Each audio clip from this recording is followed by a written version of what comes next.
अस्सलाम वालेकुम to all. दुआएं ही उम्मुल यकीन हैं जो मौजज़ों के रास्ते खोल देती हैं।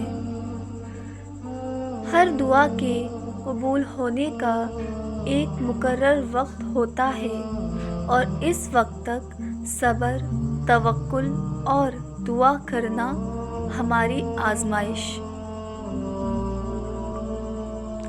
जानते हैं दुआ के 3 पहलू होते हैं, या तो कबूल हो जाती है, या आखिरत के लिए ज़ख़ीरा कर ली जाती है, या मुसीबत को टाल देती है, हाँ मगर रद्द नहीं होती।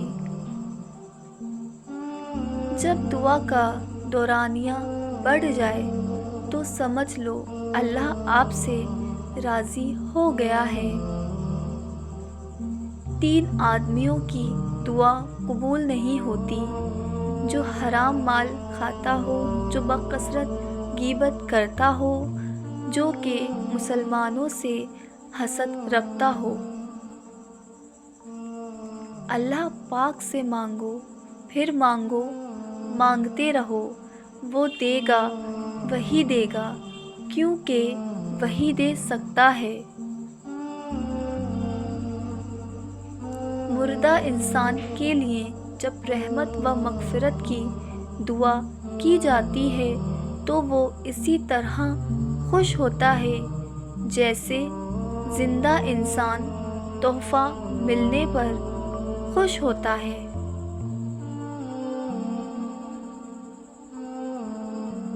तो फिर दुआ मांगना कभी मत छोड़ना और इस यकीन के साथ मांगना कि वो हर हाल में देगा। फिर देखना तुम्हारी दुआओं के जवाबात उन सूरतों में आएंगे कि तुम मुतमईन हो जाओगे।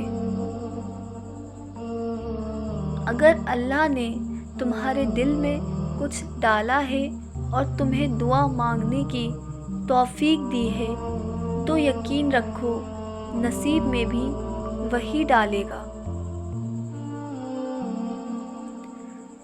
जो खो दिया है तुमने मुस्कुराकर वो एक तड़पती हुई दुआ से वापस भी मिल जाएगा।